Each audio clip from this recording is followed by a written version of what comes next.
A very good morning to all of you. For today's topic, we are going to cover the properties of the convolution. As in our previous lecture, we covered the topic convolution, and convolution is a mathematical operation which express input and output relation of an LTI system, which is represented by this asterisk form. So there are some important properties of convolution. There is a lot of properties, but here we are going to cover only 5 properties which are important. First one is called cumulative property. Cumulative property means whenever you are taking two signals, suppose x1t convolution of x2t, we get x2t convolution of x1t. What does it mean? Any signal, we study the definition that there is always a convolution is a process of sliding one signal over folded and shifting of another signal. So whenever we convolute two different signals, so what happened? The signal first shift, then it fold. Okay, whenever one signal is slide over the another signal, the signal gets shifted and folded. Similarly here, when x1 this signal is slided over this signal, the signal will shift. This signal will shifted and folded. And similarly, the effect will be the same. Whenever this signal will convolute with this one, this signal will be shifted and folded, and the result will be same. So this is called as cumulative property. Next is your distributive property. Distributive property, what happened? By its word distributed, it will distribute in parts. So what happened? Whenever we are taking three inputs, x1t, x2t plus x3t. So we are taking three different inputs. But here what happened? So here the inner input, the two signals are getting added and one is multiplied by this one. So it's a simple what happened? The signals will get distributed. x1t will also multiply by this one, and x1t is also convolute with this one. So we can write it as this one. So this is called distributed. It will distribute in parts. Okay, the result will be same in both the sides, left hand side and right hand side. The third one is your associative property. Associative property, what does associate means? It will associate. I'll explain with the example. x1t asterisk matlab convolution of x2t convolution of x3t. Now we are taking three different signals and all three signals are getting convoluted. If we interchange the signal, the result will be same. It can associate with any of the signal. It can associate x1t can associate with x3. Similar x1t will also associate with x2t.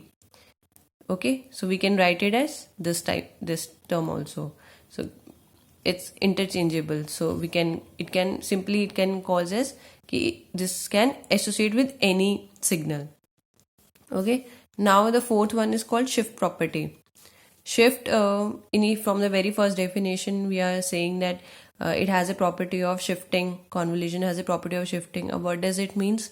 Suppose x1t will convolute with x2t. Any two signals were convoluting. So the next signal generated is z of t. This is z of t. Any signal is generated by this one.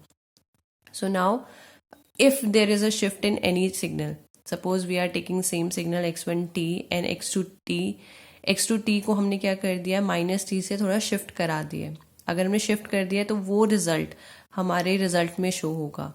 अगर हमने यहाँ पे इन दोनों में से किसी एक signal में शिफ्ट किया है तो हमारे रिजल्टेंट सिग्नल में वो चीज़ शो होगी. Similarly here z is shifted by t minus t.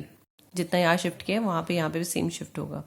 Similarly here also अगर हमने इस सिग्नल को छोड़ के यहाँ पे शिफ्ट कर दिया, x1 ने t माइनस t का शिफ्ट कराया, माइनस कैपिटल T का शिफ्ट कराया है और इसको एज इट इज लिया, लेकिन रिजल्टेंट में हमारा शिफ्ट जरूर शो होगा.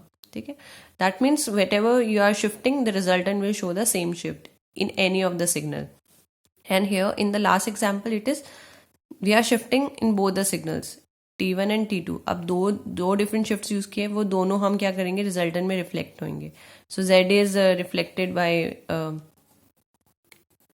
t minus t1 minus t2. Okay, so it is not necessary you always have to mention minus here. It can be plus also. if there is a shift of plus t. If there is plus t1, then the output will be plus t1. Okay, so it's like this. This is a shift property. Last but not least, this is called convolution with impulse. The signal will convolute with impulse function. So what happened? Whenever we convolute any signal with impulse function, the same function is generated at the output. Okay, we know impulse function. We already covered this signal कि impulse function में क्या होता है. It is defined at t is equal to 0. तब हमें क्या मिलता है 1. अदरवाइज क्या मिलता है आपको 0 मिलता है इन impulse function. If we going to convolute any signal with your impulse, but impulse का आप क्या कर रहे हो, शिफ्ट कर रहे हो माइनस टी नॉट से, तो अगेन मैंने आपको ऊपर पढ़ाया था शिफ्टिंग प्रॉपर्टी, तो यहाँ पे भी वो इम्पल्स यूज होती है. इम्पल्स फंक्शन है, सेम सिग्नल जनरेट होगा लेकिन शिफ्ट जरूर होगा, क्योंकि हमने शिफ्ट प्रॉपर्टी अभी आपकी कवर करी, तो माइनस टी नॉट का शिफ्ट जरूर होगा. तो एग्जाम्पल्स लिए दो आपकी जर्नल इसी के एग्जाम्पल को, कि suppose x of t convolute with impulse function t minus two, तो आपका क्या हो जाएगा x of t minus two. Again x t convolute with x of impulse of t minus four, so we get x of t minus four. Thank you for the session.